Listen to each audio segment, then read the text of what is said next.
What's up YouTube, and welcome back to another Great League video. Today we're going to be taking a look at Swalot, Corvisquire, and Pangoro. Now, the main focus of this team, of course, is XL Corvisquire. This is the pre-evolution of Corviknight, and it is the only mono flying type in the entire Great League meta. I do not believe there is a single other mono flying type that is available for the Great League. At least I can get under the 1500 CP cap. There is, of course, like Tornadus, which exists, but I don't believe it can get under 1500 CP. So before we hop into the battles, I want to say a special thank you to the expert trainer members on this channel: Benny Hemlock, Dr. Reed Mustache, Soham Patil, and Eliana, as well as the legend trainer members on this channel: Big Burden, Andrew Pitton, Musachu, Noodleman, Speedster, Esteros, Liminal Lagomorph, Tom Spencer, Fast Daddy Boss, Jamie Finn, and CD Slaskus. So without further ado, let's hop into some battles. Alright, into the first match, we've got Swalot into Clodsire. Now, this is a pretty neutral lead. Of course, we do have super effective mud shots and ice beams. However, the opponent does have access to super effective earthquake. This really is the battle of the bulky poison types that are pseudo grounds, you know what I'm saying? So I actually land with an ice beam on the Sampitai with when they get to the earthquake, and I'm actually going to commit the shield. And the reason I'm doing this is because I want to guarantee that I win switch. I think winning switch might potentially be my win con in this matchup. I know I can survive one earthquake, so if my opponent does commit the shield here, then I will just play out the ones, and a ones is a shield scenario that Swalot actually wins. So definitely just going to play out that matchup. It looks like they will get to a charge move actually one turn before I get to mine. So I'm sorry, I actually lose the ones, not win the ones, because they can just go straight Sludge Bomb at that point. But in comes this Corvisquire, and the opponent pivots into Altaria. Now, Altaria, of course, would be terrible news for my Pangoro, so I'm forced to kind of just stay in this matchup. I do connect with a Sky Attack on the Sampitai, but I am just going to let this go. I know Corvisquire has some decent bulk, and it survives that Sky Attack relatively well. Now, can I make it to Sky Attack number 2? And it looks like I do on the Sampitai once again. From this range, Sky Attack is enough to pick up the knockout on the Altaria.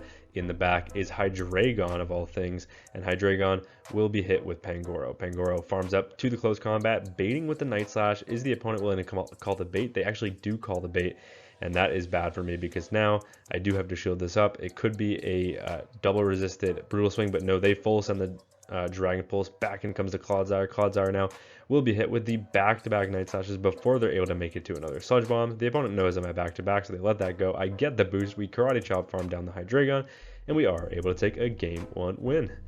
Into the next match, Dedenne on the lead. So this is once again a good lead. We have super effective mud shots and super effective sludge. The opponent is actually staying in this matchup, and I overfarm knowing that my opponent is going to throw right as they get to the parabolic charge, and that's exactly what they're going to do. And now in comes the Corviknight. Corviknight will be hit with an ice beam because I don't have a great response to a Corviknight up energy. So I think that one ice beam will put it in range where a close combat will be enough to knock out. And I know I can survive one air cutter because while it is super effective damage, and air cutter is not a very good move, they do get the boost. But now I'm at the close combat, and close combat, it does lower my defense, but it does a ton of damage. It knocks out the Corviknight from the sky. Is the Dedenne going to come back in? They are, but Dedenne is going to get outpaced because I overfarmed here, and so now I can make it to the close combat. And even though this is resisted, I don't think anyone told Pangoro that. That does massive damage. Into the red health range goes the Dedenne, and now back in comes the Swalot. Swalot will be hit with the Marowak in the back, and this is where we want to see it. In comes the Corvisquire. Corvisquire, I believe, can live one Shadow Rock Slide, so I will let this go. The opponent baits with a Bone Club. That is an absolutely horrible bait. They don't even farm up to the Rock Slide, so at this point, I don't know if my opponent is just lost. They've never seen this Pokemon before. They have no idea what's going on. That allows me to overfarm over 100 energy. Look to pick up the knockout with the Sky Attack, but instead I go for an undercharge so that I can hopefully get the farm down. The opponent ends up saving their Marowak, pivoting into the Dedenne, but Dedenne will pick up the knockout with the Parabolic Charge. Now I just have to look basically for the Mud Shot farm down because my opponent still has 2 shields left in play, and that Marowak now has health because I went for the undercharge, and that might end up costing me this game, but we get the full Mud Shot farm down. They have 2 shields left in play. There's no point in throwing energy. Can we commit to the farm down? We can. Swalot lives on 1 HP, and we are able to take a Game 2 win. Into the next match, we've got Swalot and Charizard. So this is a kind of an awkward lead because Mud Shot is resisted, and they would get to a Blast Burn before I get to an Ice Beam. So I'm forced to settle for a Sludge one turn before they get to the Blast Burn, and Sludge is actually no shielded by my opponent. and this is bad because I need to no shield back because I need to save shield for my Pangoro. So what I'm going to do is I'm going to save my Swalot, come in with the Corvisquire, look for the Peck farm down. They only make it to an Air Cutter here, so I know I can live this. Air Cutter connects, that puts us into the yellow health range. In comes an Empoleon, but does Empoleon know about the payback coverage of Corvisquire? They do, so unfortunately they do commit the shield. And now they will look to pick up the knockout on the Corvisquire. Unsure if they could get the farm down, maybe not familiar with Corvisquire counts, I mean who is, but now in comes Pangoro. Pangoro of course will have to respect a Drill Peck here. Drill Peck is super effective damage, and from a Shadow Empoleon I can only imagine that one shots. I am going to look for the full farm down, but the opponent ends up trying to bank that, come in with their Charizard for a catch, but they do not get it. I farm them down, and in the back is a Toedscruel. Toedscruel will be hit with a close combat, and that puts them in Night Slash range, which means now I can go for these back-to-back Night Slashes. I've grabbed the final shield from the opponent.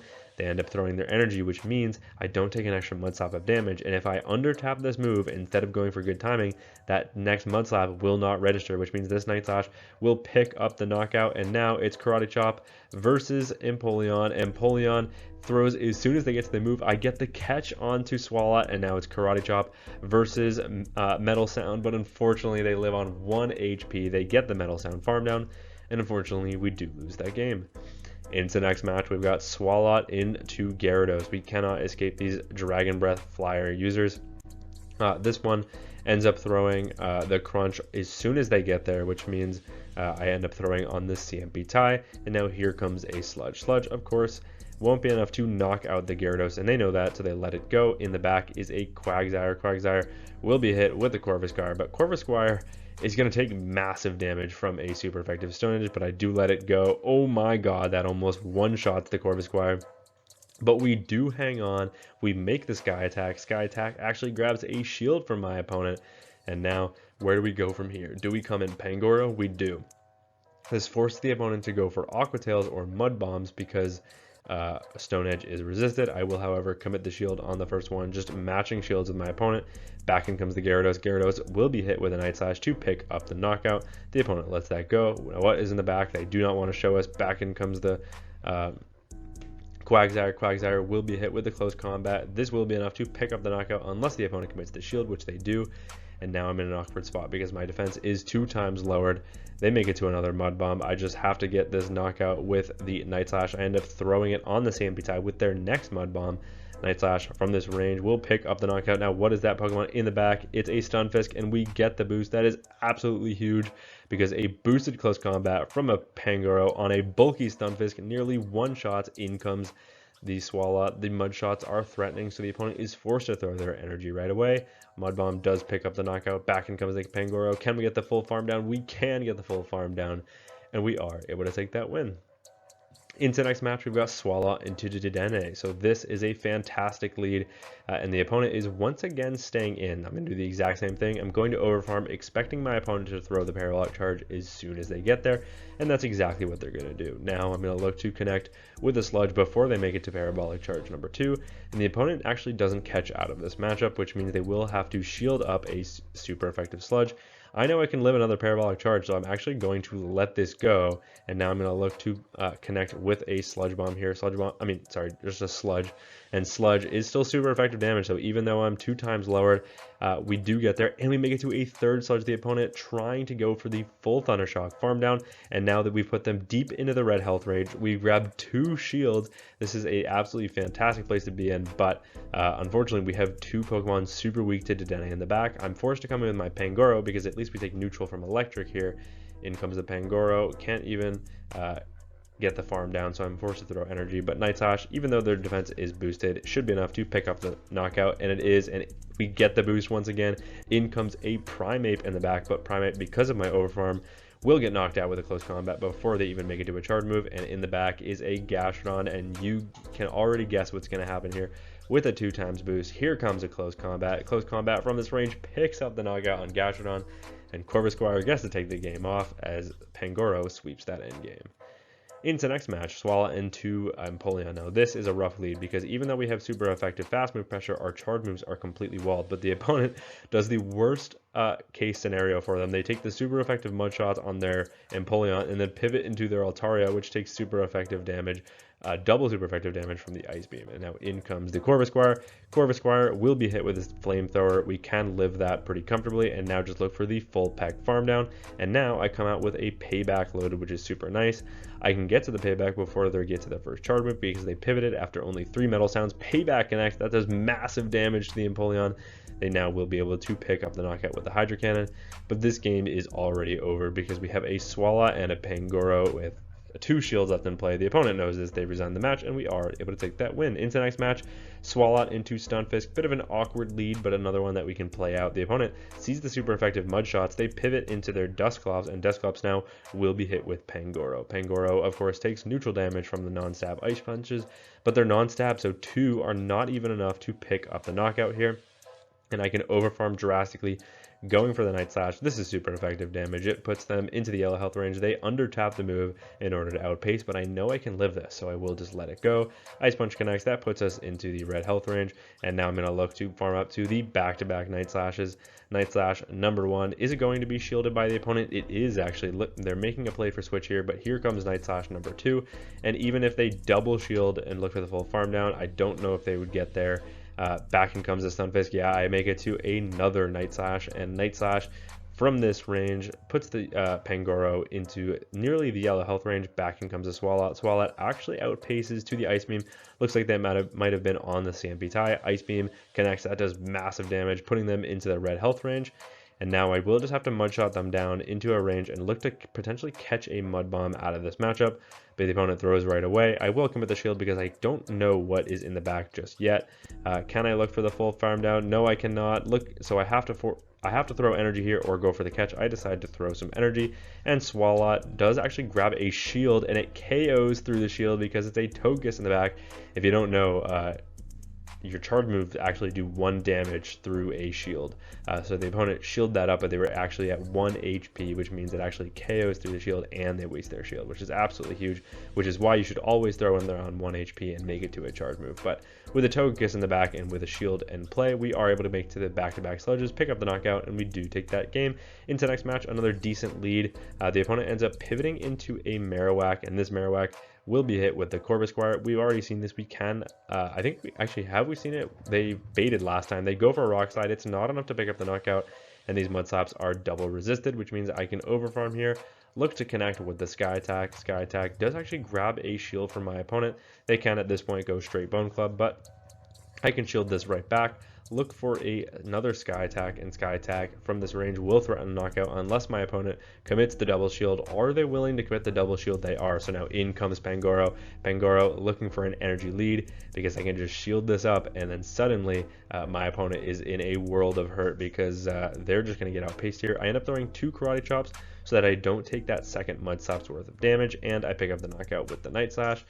In the back is a Primate. Primate will get outpaced here. We make it to the close combat 1 turn before they make it to the Rage Fist. That picks up the knockout. Back in comes the Morpeko. Morpeko is going to be hit with a close combat unless they throw energy, so they have to dump energy here. They go for the Psychic Fangs. My defense is lowered, so even though it's resisted, it does pick up the knockout, but now we have the Swalot, and Swalot can make it to a Sludge before they're even able to make it to a Aura Wheel, and Sludge from this range nearly picks up the knockout on the Morpeko. 1 more Mud Shot farms them down, and we are able to take that win. Into the next match, we've got Swalot into Stunfisk once again. So just going to stay in this matchup. This one actually looks like they want to play it out, which I do think is the correct play, because even though you're taking super effective damage from the fast moves, you just pace to these super effective charge moves a lot quicker. But it actually looks like 2 are not going to be enough to knock us out here, because these Thunder Shocks are only neutral as opposed to super effective, whereas 2 Ice Beams definitely do knock out here. So I am just going to let this go, knowing I can survive this.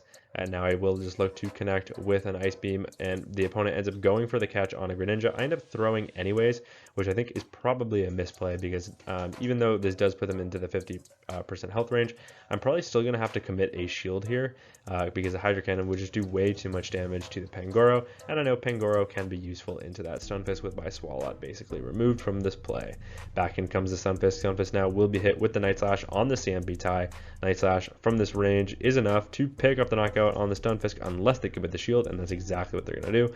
I'm going to shield right back because I don't know what is in the back just yet, and I'm thinking it might be the Empoleon based on the way that my opponent is playing. In comes the Empoleon. Empoleon will be hit with the Night Slash bait, but the opponent actually calls the bait, so I'm forced to just go for a Night Slash number 2, and Night Slash from this range does actually grab a shield, and we win CMP, which means they waste all of their energy here. They will be able to pick up the knockout with the Drill Peck. And now where do I go from here? Corvisquire, of course, has resisted Pecks and Sky Attack, so what I'm going to do is I'm going to come in with the Corvisquire, go for 5 Pecks, catch out of that matchup onto my Swalot, and that is absolutely huge because we preserve the HP. We just have to watch for a catch. The opponent goes for it when we get to the payback, but they are unsuccessful. I'm able to overfarm before the opponent is able to make it to a charge move, and Sky Attack from this range will be enough to pick up the knockout. Looks like my opponent has force quit the app, so I can just fully Peck farm them the Empoleon, but we have won this game. No, actually the Empoleon is back, and they've baited me by fake closing the app somehow. Hydro Cannon fortunately is not enough to pick up the knockout, and yeah, I was looking for the farm down. I had the charge move, I could have just thrown it, but I thought my opponent lagged out, and that actually almost ends up winning them that game. But into the final match of the video, we've got a Torterra on the lead. This is a terrible lead, going to pivot out into my Corvisquire. The opponent responds with a Togekiss, and this is absolutely huge. We definitely want to bait out the Togekiss because Pangoro absolutely does not want to see this. They actually will commit the shield on the first Sky Attack there, but I know I can live any one charge move. The opponent ends up going for the Aura Sphere there, which is resisted damage. Maybe they think I'm a normal flyer. They've never seen the mono flying typing before, and they're like, why are my Aura Spheres not doing more damage? But buddy, that is resisted. We actually win the 1-0 shield scenario. We get the flip of switch, which is absolutely huge because now I can align my Pangoro against the Torterra, and this is a pretty good place to be in because Night Slash will be able to outpace them to the Frenzy Plant, and Night Slash from this range puts them into the red health range. We get the boost, so you better believe I am shielding this up. We are just getting so many boosts in these matchups, and in the back it is a Murkrow, so very cool pick for my opponent. These packs are doing massive damage. I'm only going to make it to 1 charge move, so close combat, grabs that shield. Now in comes the Swalot. Swalot will of course have to respect at least 1 charge move here, so I do end up shielding the first. It is the Drill Peck. Can I make it to the charge move before they make it to theirs? And I can. And Swalot will be able to connect with the Sludge, and Sludge picks up the knockout on the Glassy Murkrow. Back in comes the Torterra. The Torterra gets Mudshot farm down, and we are able to take that win. But yeah, that is Corvisquire in the Open Great League. This thing is so cool.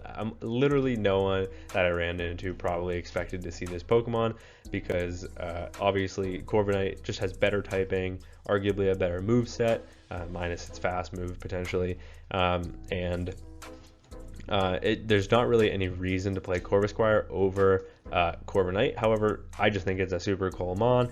It's got some decent bulk, and it's the only mono flying type. Yes, it's an XL level 50 Pokemon, so if you did want to build one, it's expensive. It's going to take a lot of XL candy, which you might have because of the community day, but it's going to take a lot of Stardust too. So is it worth building for climbing? No. Is it a fun Pokemon to surprise your Pokemon with? Surprise your enemies with, and your opponents with, sorry, and maybe have them throw some resisted Aura Spheres for the fun of it? Sure. But yeah, that's pretty much all it's going to be useful for, unless, you know, there are cups in the future, like the Evolution Cup, I think it was called, where only like the second stage evolution is allowed. Could be a cool cup for that Pokemon to shine in the future. But yeah, that's going to be it for me from this video. Thank you all so much for watching, and until next time, peace.